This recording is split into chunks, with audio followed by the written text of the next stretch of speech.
The Morning Huddle Construction Show is fortunate to have 5 sponsors for season 7, helping us to spread the word and create positive change in the construction industry. And we want to give a shout out to each of them and thank them now.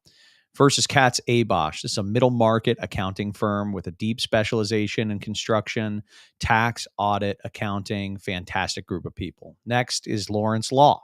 This is a boutique law firm that works with contractors and helps them with their day-to-day legal needs, as well as all of their most significant legal challenges that they might run up against. Lawrence Law. Then we have Sandy Spring Bank, which is a regional bank in Maryland with a group of people who really understand what the needs of construction businesses are and who partner with you to achieve your financial aims. So Sandy Spring Bank. And then we have Marsh McLennan Agency, bonding and insurance professionals who really just have unparalleled insight into the construction industry. They're the best in the business. And then lastly, we have Genesis AEC. And Genesis is a full service architecture, engineering, and construction management firm with a deep specialization in the life sciences industry. We also happen to have some of their folks help us with guest hosting from time to time. Good morning. It is Morning Huddle time. Stacy, how are you this morning? I'm doing good. How are you? I'm doing pretty darn good. So last week I had when I was doing the huddle last week, Stacy, I was having an allergic reaction to a tick bite. What is up with you and the bugs? I spent a lot of time in the woods. You do. I love to hunt, or to go hike and fish, and all that kind of stuff. Go out and I was out fishing, and I must have gotten bit by a tick, and I didn't notice it. And then, when I woke up on Tuesday, I was itchy head to toe. Oh my God! So it's not Lyme's though, right? That sounds different. I don't think so. You should get tested for that. I was on all kinds of steroids and antibiotics and all that stuff to get it out for the past week. So it's been a really interesting experience. Do watch for ticks. There's my public service announcement for the day. I got bit by a hornet last spring at a baseball game, and it was the most painful thing. It was just like, wah, wah, like it felt like a 3rd-degree burn forever. And then same thing, my whole thigh swelled up, and I had to get on medication. Yeah, and I'm not allergic to bees, but it was just this particular hornet. Yeah. It's crazy. Well, there you go. Yeah, it's anyway. That was I was super self-conscious. I was like, everybody's gonna be like, is Chad okay? I was like, and the medicine just cleared it right up. What's that? The medicine just cleared it right up. It did, yeah. Though it not immediately. It took like every bit of 4 days or so for it to go away. Oh man, I never heard of that reaction from a tick. I think it was Rocky Mountain spotted fever. Wow. Yeah. Yeah, which, believe it or not, you can get even if you're not in the Rockies. Fact like that. Interesting. Yeah. Well, I'm glad you're better. I am also glad I'm better.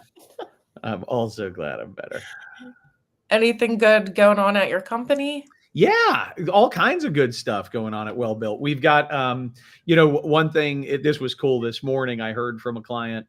They had a group of people go to our leadership boot camp. So we do a quarterly construction leadership boot camp it's 3 days. The first 2 days are for, kind of up and coming leaders. And then the 3rd day is for up and coming executives, for people who need to, gain that extra executive knowledge. Anyway, the client was like, I had a guy who did not want to go and, but went and called me right afterwards and said, like, hey man, that was awesome. Really, really glad that I went to that and learned all this stuff. And I think, the idea of being able to get what you need out of your staff while also making sure that your staff loves their job and is happy is that's really what a lot of it is about. And it's as a leader, you can know what needs to be done, and you can tell people and struggle to get them to do what you need them to do. And it's all about delivery and mindset and the way that you communicate with people and all that type of stuff. So that was a cool little I don't know, a success story they called it. He was like, I was shocked. He called me, he was fired up, and was like, man, this is a game changer. So that made me happy. That was good news this morning. That's awesome. Yeah, I manage a lot of people's social media accounts, and one of my clients had reported back to me that we were, constantly posting for months, and one of the owners that they wanted to work with for years now finally saw all their posts because they started investing in marketing, and they're like, I didn't know how much you grew and how big your team was. Like, we're definitely interested in talking to you now. Oh, cool. So that was really cool to hear. Success. Yeah. It's wonderful when the work that we do pays off. Yes, definitely. Right. And the clients are appreciative. Yeah. Yeah. It's awesome. Well, I'm excited about our conversation today. We've got Jonte and Roberto who are going to join us. So I'm going to pop them right up on the screen here. Jonte, Roberto, thank you guys both for being with us today. Welcome to the Morning Huddle. Morning. Thank you. So both of you guys have interesting stories and personal experiences that speak to resolving our manpower problems in the construction industry. I don't care who you are or where you are in the United States. You don't have enough workers to get our buildings built. And in the time that you're being asked, everybody's looking to hire and bring in capable people, and there's just not a huge stream of qualified people who are coming into the industry. And so I think both of you guys have stories about how you got into this industry, the efforts that you've been undertaking to bring people who otherwise may not have gotten exposure into the construction industry, involved. And that's the conversation today. I want to get into how that works and what each of your backgrounds are. So I'll start with each of you, individually. Roberto, I'll ask you to go first. Tell us a little bit about yourself. What's who are you today? What's your background? That kind of stuff. I've been in the trades now for close to 18 years or so, on and off. I really got focused in the trades and made it my career path probably maybe almost 10 years ago.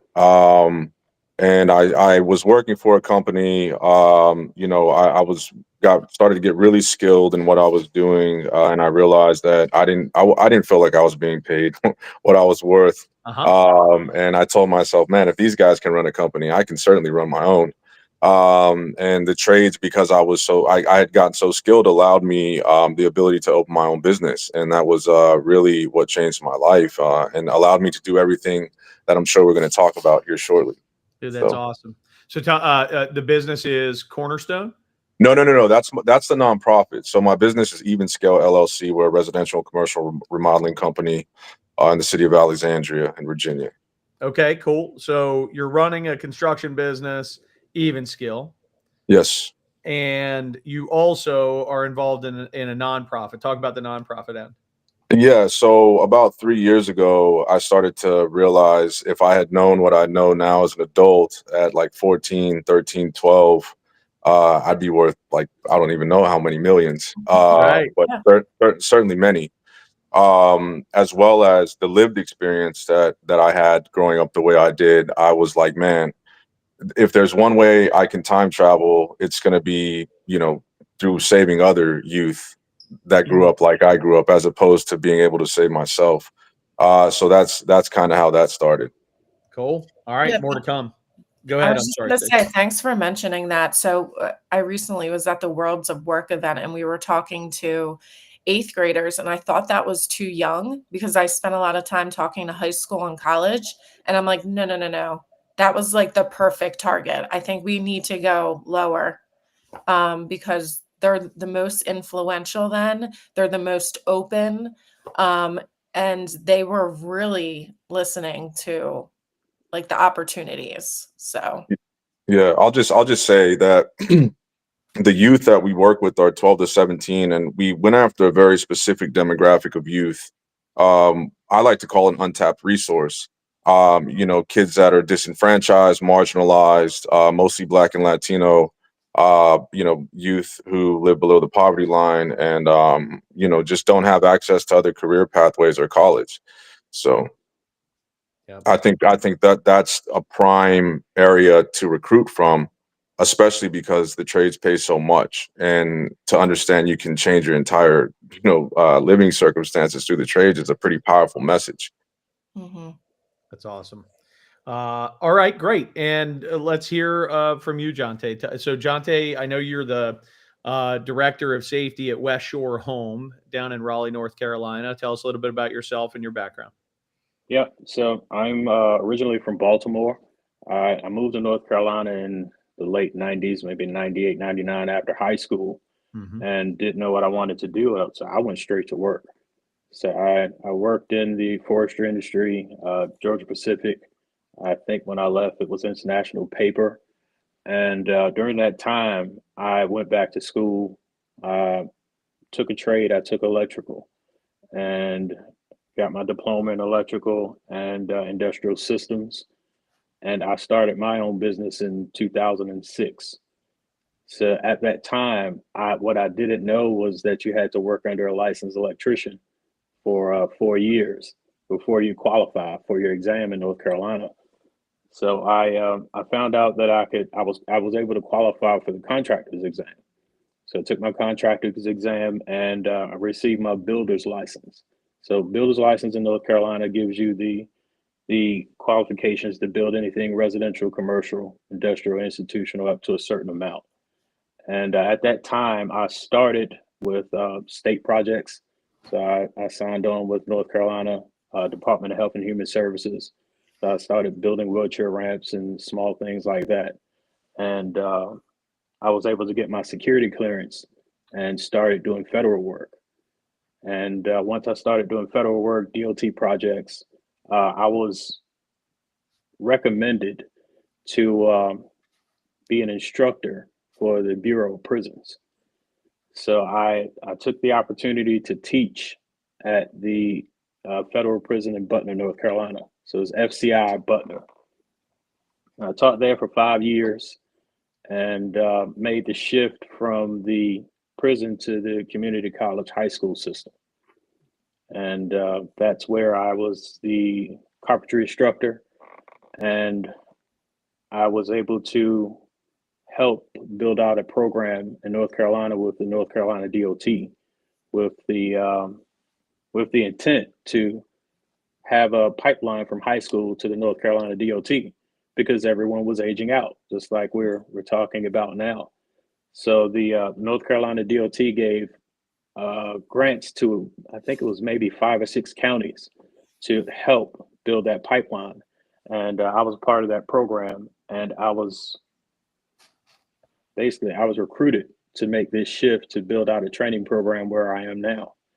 And I was able to make the shift to the legal department, and now I'm the director of safety. But one of the things that allowed me to do was to sit back and see, one of my biggest takeaways from what I saw between the prison and the high schools, college systems was exposure. Like, people weren't exposed to the trades. They didn't know much about it. And that's one of the reasons I started my podcast and, going back and talking to the students, because it's always been college.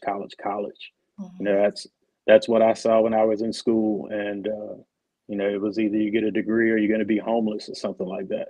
And that was back in the early 90s. So I'm not sure how it is today. It's only gotten more amplified. There's no doubt about it. Right. Yeah. Yeah. Well, thank you for the, I mean, and so let's stick with you, Jonte, for a moment. What was it like, teaching trades inside a federal correctional facility? So at first, I thought it was going to be, something like a horror movie, but You're it giving all, them all those tools as weapons. right, right. I was locked in a classroom with 20 to 25 with tools, but a lot of the guys signed up. They wanted that skill, and they knew that it was a viable option. Once they left, and they took it serious. That's awesome. Did they come out with certifications, or was there even just to get in your program, was there certain requirements that they had to make or demonstrate to get in? And did you just teach carpentry? Sorry, I threw No, like it three was different questions at you. yeah, it was electrical in the prison, Okay. and they got a degree. Well, they got a diploma, a certificate from the community college. So my training program was based on the community college and NCCER, which Okay. is what the BOP uses. So they Mhm. did get a certificate from the community college, and it had gotten so popular that they were going by release date. So as soon as they knew it was another class, the guys who were set to be released the earliest had the priority to get into the course. Was there any success stories? Like, did anyone become an electrician after? Yes. So at the time, the policy at the BOP is you can't contact me for 2 years. Hmm. So while I was still there, there was no contact for another 2 years. But there was one guy that got released, and he called back to the prison and got to one of the guards to let me know that he was hired on the spot doing solar with the electrical certificate that he had. Like, he just walked up on the site and they hired him on the spot. Awesome. That's That's so awesome. good.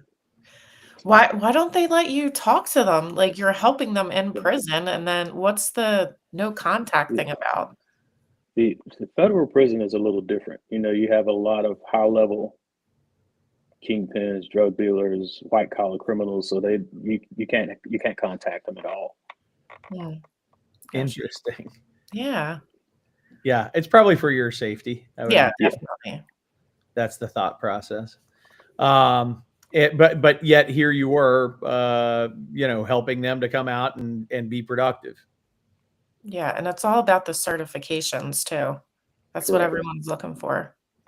And the BOP was using NCCER for quite some time. They had their accreditation before I got there. So everyone that was teaching were master trainers back then. So do they still have the program there?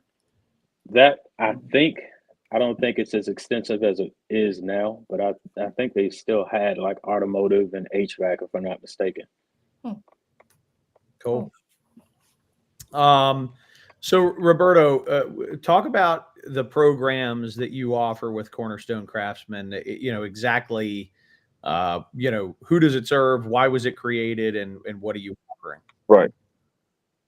For sure. So who does it serve? Like I said, 12 to 17-year-old, primarily low income Black and Latino youth. We wanted Potential that you to, described, right?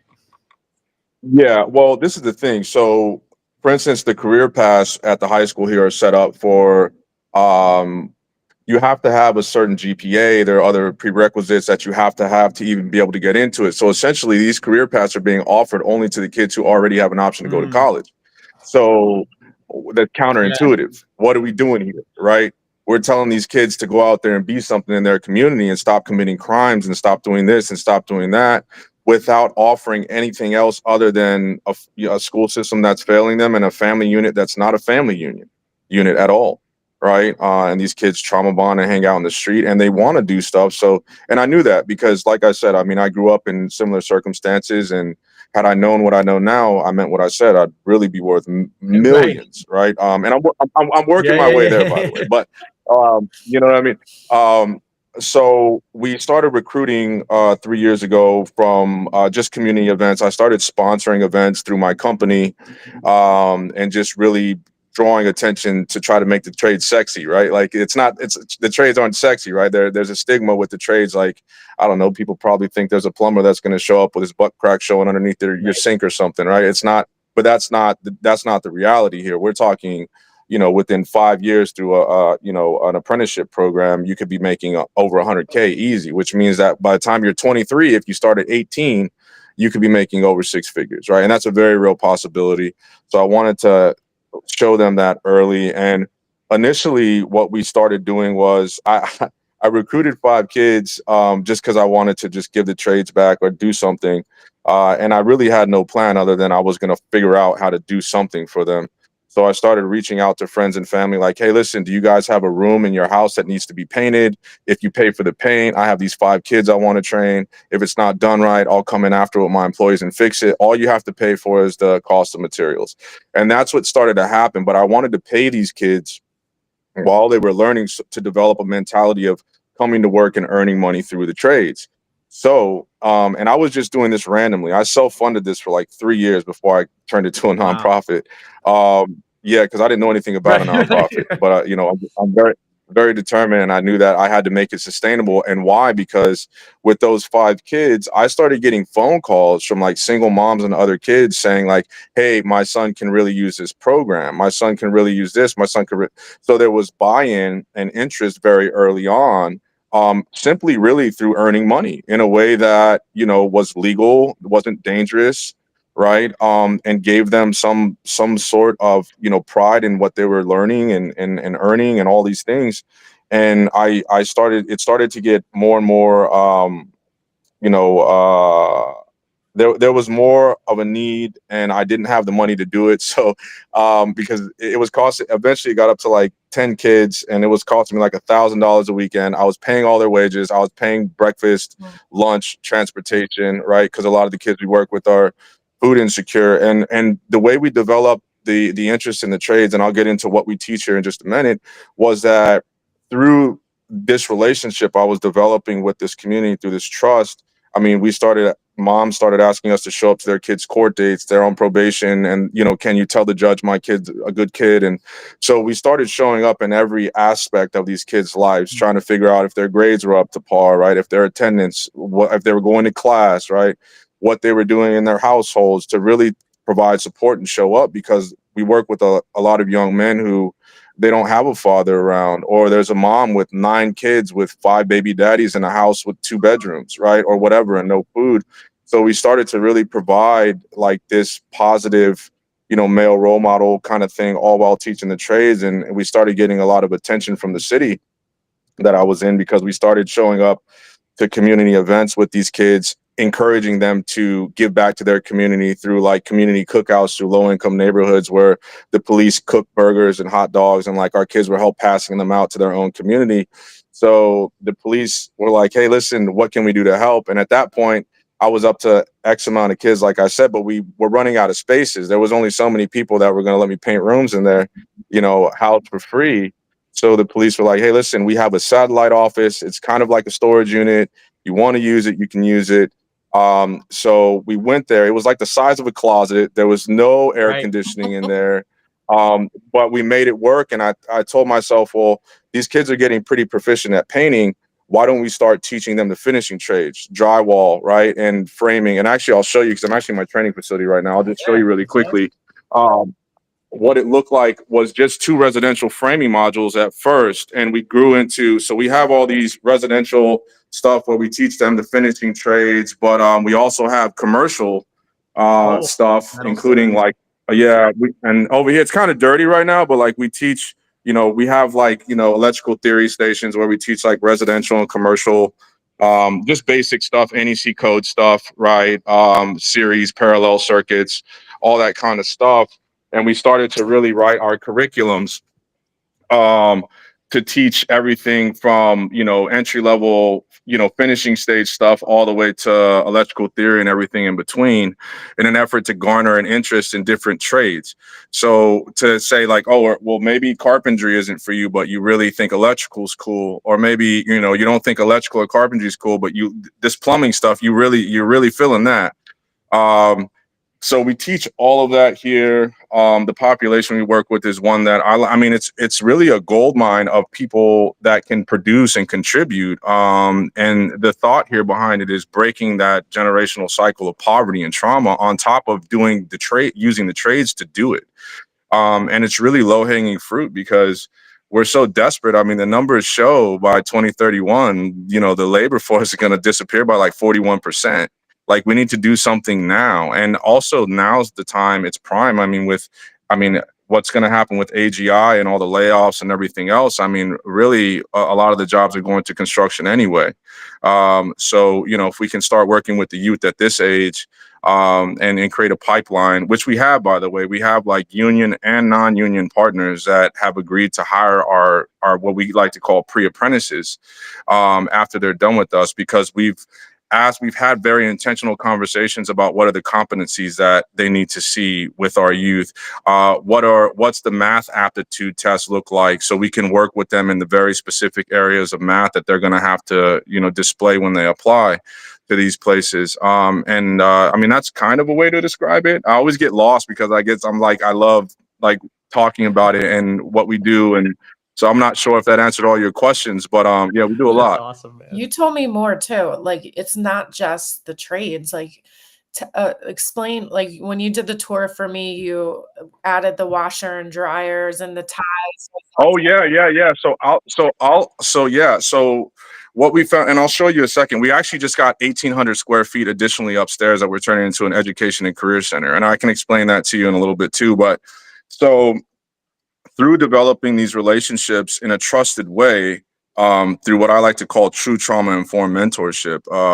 Trauma-informed is a fun word to throw around. It seems like a lot of people do that in holistic. But anyway, you know, you start to find out things about an individual, right? And I think that, and I'll get to the washer and dryer thing in a second, but I think where trades programs get it wrong, or these type of programs get it wrong, is we're really focused on how long is your program and how many people can you serve, right? That's great if they acquire some type of skill, but are they in a position to where not only are they going to obtain employment, but stay employed, right? There's a lot of different components there. And one of the things that we did was, like I said, build that trust to find out different things. For instance, last year, through the probation department, because the school system's tricky to work with in a number of ways, right? But we fixed that. But initially, we couldn't figure out the attendance unless we got anecdotal information from the kid and the parent, right? Because we had no access to their records. But with our partnerships in the probation department, the court services unit, our probation officers would call us and say, "Hey, did you know your kid's not in school today?" Right? And I would say, "What do you mean?" And he'd say, "Yeah, he's not. I'm looking at it right now." So last year, one time I found out that one of our kids wasn't in school, went to check on him at home. And I said, like, "Yo, like, what's going on, man? Like, you should be in school right now." And he says to me, "Well, I would have gone to school, but I didn't have clean clothes." Right? So what we did was build out a washer and dryer, free washer and dryer station here too. So it's you know, it's not just the trades. It's like, how can we support these kids in a way where their basic needs are being met, that the assistance we're providing is not shameful to accept, right? Like, this is their place. I mean, this whole thing, like, I'm literally sitting on a couch right now because this is their lounge area where we have their PlayStation 5 and flat screen TV and all of that, because the trades are just, I mean, the trades are a good way out, but unless, with the population I work with, unless there's more to it than just a good way out, unless there's a trusted relationship there, guiding them through everything from learning the trades to applying for the job, right, to making sure they have their social security card, birth certificate, identification. These are all very real barriers that these youth that we work with as they transition into adulthood, if we haven't helped to the best of our ability get them to cross the finish line, whether we train them in the trades or not, they're not, the employment at the end of the rainbow is not going to last, right? So does that kind of make sense? How long have you been doing this? So I've been doing this for 3 years. I self-funded this for like 3 years. So is it 3 years since it's been a nonprofit, or No. So I had to navigate what it was like to be a nonprofit, because I was told to partner with existing nonprofits, which I attempted to do. And the unfortunate thing about nonprofit culture that I learned very fast is that it becomes more about checking a box to get funding than it does to actually help and make sure a person leaves with skills, right? And so when I saw that, I was like, man, I don't want to be a part of this. I'm not bringing our kids in here for you to check a box, right? And or possibly ruin that trust that we built. And now we built a brand, if you will, in this community where we're a trusted resource of skill development, right, and mentorship. So we filed for a nonprofit. I actually just got approved. We just got approved for our official nonprofit status in October of last year. But to this day, because of the buy-in we've got from the community and community partners and family foundations and all of that, I mean, we've raised since October, I want to say close to $300,000 in charitable donations and in-kind gifts to make this sustainable. And we make sure all the resources go directly to the kids for as much as we possibly can, right? In earning their benevolent assistance and things like that. Because what we've developed here, separate from just the trades, is that the overall mentality of coming to work, because I noticed early on the kids referred to what we were doing as work. So I just stuck with that, right? Like, you know what? That's right. We're going to call it work. As a matter of fact, it's not a program. It is work. So, we noticed that developing that mentality of coming to work and earning was something that they were interested in doing. So that's kind of something we stuck with. Jonte, I saw, as Roberto was talking, I saw your head just nodding a ton, right? Like there's something, what was it about what Roberto was sharing that about that story that connects with you? Yeah, I mean, it was the same way for me in Baltimore. A lot of the things you're talking about in Virginia, is the same things that were happening in Baltimore and are the same things that are happening in rural towns in North Carolina.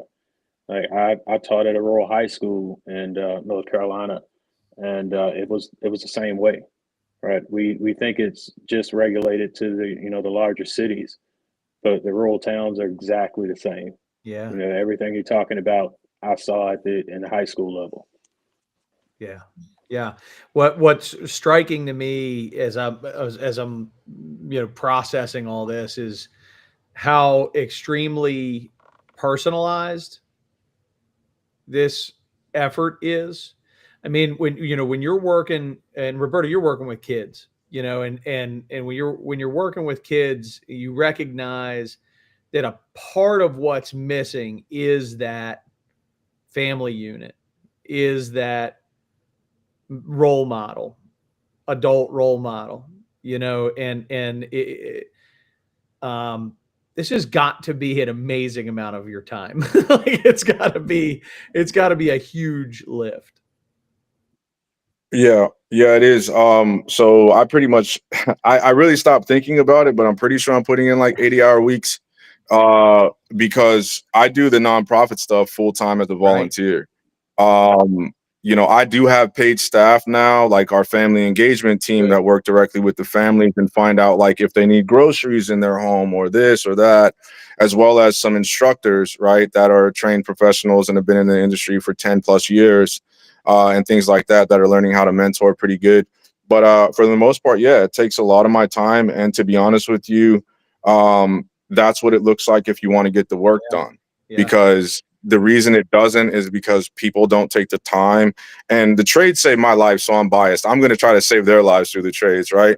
But if we're ever trying to get real work done to offer some type of true, equity and equality in the workforce, I mean, this is what it looks like to work with the populations I work with. It's a day in and day out kind of job. You have to care enough to want to get to know the individual and build that trust, because only through that trust can representation be seen through their eyes in employment options. Otherwise you're just some guy who's telling them something and you're just another person, right? But the short answer is yes, it takes a lot of my time. It takes a lot of effort. But I wouldn't have it any other way. No, that's awesome. So based off that, like time and effort, when and this is for both of you, when a contractor says like, I don't have the time and resources and effort to invest in this, like, what would you tell a contractor, like why they should, invest in something like this and help fill their pipeline, because they're all trying to get someone that's qualified with 5 to 10 years of experience, and they don't exist. So this is why these programs are so important and why you should give someone a second chance. I'll let Jonte go first. Well, you said it. The fact of the matter is, you know, we don't have people to fill those positions. And you know, on the things that I was doing that required a security clearance, I couldn't do it. And but you know, we have some of the larger scale companies, the larger scale contractors that had the opportunity to do it and can do it. You know, these guys are coming out with certifications and coming out, you know, experienced. So that's probably the biggest, you know, plus for hiring some of these guys, and they're actually serious and want to change. Mm-hmm. You know, that would probably be the biggest positive for hiring someone like that. Is there any traits or skills you see or you saw in the prison system where you know, okay, this person has definitely changed, like they're taking this seriously? Yeah, just about everyone that came through my class is 100% honest with you. Electrical is all math. You know, you have to learn the theory, you have to learn, and if you're taking that serious and learn those equations, learn those calculations, you're going to take it serious. And you know, everyone who came in there and started, and you can see the light bulb go off when they're doing Ohm's law and things of that nature. You know they're taking it serious. You have to. Go ahead, Roberto. So I'd say, to answer your question, or my thoughts on your question about, you know, why contractors should take this serious or whatever. I mean, there's a number of things. The most important is, don't complain about not having skilled labor if you're not willing to invest in skilled labor, right? But it doesn't always have to look like an investment, like going out and starting something, right? There's ways to already get involved, right? Like through my city, we have the Workforce Development Office, right, which offers paid labor, right? So like they need a place to place these individuals. But one thing that happens that turns out to be a fiasco is that the job placements for the employers at no cost to them sound good, but they're not communicating what their real needs are, and basic things like situational awareness, right? Professionalism, things like that to these offices. So, you know, if they communicated, you know, what their needs are on a very basic fundamental level, that would at least get that 6 weeks of paid wages covered and make it worth it for the employer. You know, it could turn into something. But I think that also too, there's a lack of information flowing, right? Like there's business owners and contractors, non-union, union, that don't realize there's you know, there's essentially labor they can pull from that exists. It requires a little bit of investment, if not money, then time. But, you know, we're all in this together, right? And you can sit around and complain and say, God, man, work, you know, good work's so hard to find. But if you're not, you know, even with Jonte's stuff, if you're not offering guys like that an opportunity to come on, then, you know, I mean, you're not really helping, if you ask me. But yeah. You're not gonna find it. I mean, it's about providing opportunity. I mean, we all know that there's gonna be some turnover, right? In every industry, there's gonna be some turnover. But right now is prime time to be recruiting talent, even if it's not really talent, but stuff that you can cultivate into talent to keep with you.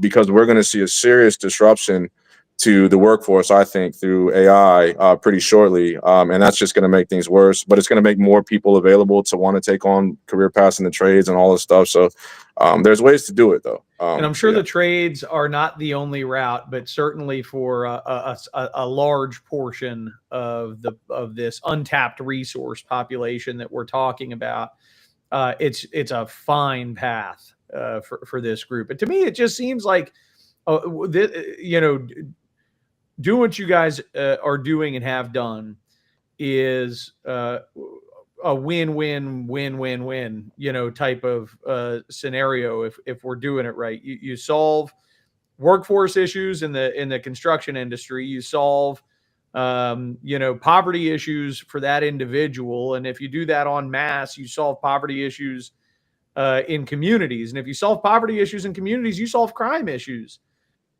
That's right. You impact public safety, because when you take people out of survival mode, they're no longer focused on surviving. They're focused 100%. On living. You know what I mean? 100%. I'm convinced, man, like at the end of the day, and I have friends who've been incarcerated. I have, folks in my life who've, had tough upbringings and found themselves in bad spots, many of their own making, that at the end of the day, when they have something to lose, when they have something that they're proud of, when they have something that, that gives them a sense of contribution and satisfaction, it's life-changing. It's absolutely life-changing stuff. So keep doing what you're doing, guys. It's awesome. Yeah. Thanks for joining us. If there's anything, or can you direct us? Direct us to some resources. How can people learn more about the causes that they should care about? And if we've inspired people who are listening or watching this episode, how would they, where would you steer them to get engaged? So I would look in your locality to figure out what programs are around, if there are any around, what demographic they're serving. But don't just stop there. I would advise you to inquire about how long the program is for the individual, what the metrics are. Are they tracking outcomes for job placement and how long people are employed? Like, do your research. But if you look, you'll find something. I'm sure. I would, and also maybe if it's trades related, contact the construction companies in your area, and see if there's ways to get involved with them, whether that's mentorship, or if you have some type of skill and you're a contractor that want to give back. I mean, there's ways to volunteer with programs that exist to teach these things, so that's my advice. I mean, Jonte, what do you got? Yeah, absolutely. I mean, there are a lot of things that I saw, and that kind of made me start my podcast. So I saw a lot of consultants, charging people for how to get here and what do you need to do to get there. And what I noticed was, a lot of my former students from high school was still calling me, asking questions. So that was one of the reasons I started the podcast. Which is let's talk trades on YouTube. Is that right? Let's talk trades on YouTube. Absolutely. I bring in a lot of my former, partners, my subcontractors, some people that I met on social media, just to talk about their trade and to, just expose you to the different options that they have. And anyone calls me, I'm licensed in 5 states. I'm also a licensed home inspector. So there are a lot of options that are available. If they call and say, hey, I'm in this state, I can kind of guide them to what they need to do if they want to take it serious and actually get a license.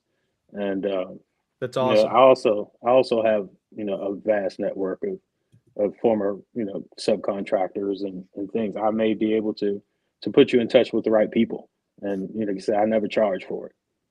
Nice. Awesome. That's awesome. Well, thank you guys both for being on. Thank you for the great work you're doing for the industry and really for the country. Thank you. Yeah. Thank you. Thanks for joining us. Thank you. Keep in touch. That is so up your alley, Stacy. You love those conversations. That was awesome. That was great. Yeah, there's so many good things going on out there. And like I said a million times over, they don't have the means usually to get the word out about the programs. That's why I think it's great to have them on the podcast, because there's a ton of companies and individuals that do want to participate in this stuff, but they don't know that they even exist. That's right. Yeah, so. That's right. Well, thank you as always for surrounding us with great guests and meaningful subjects. So, Stacy, what do we have coming up next week?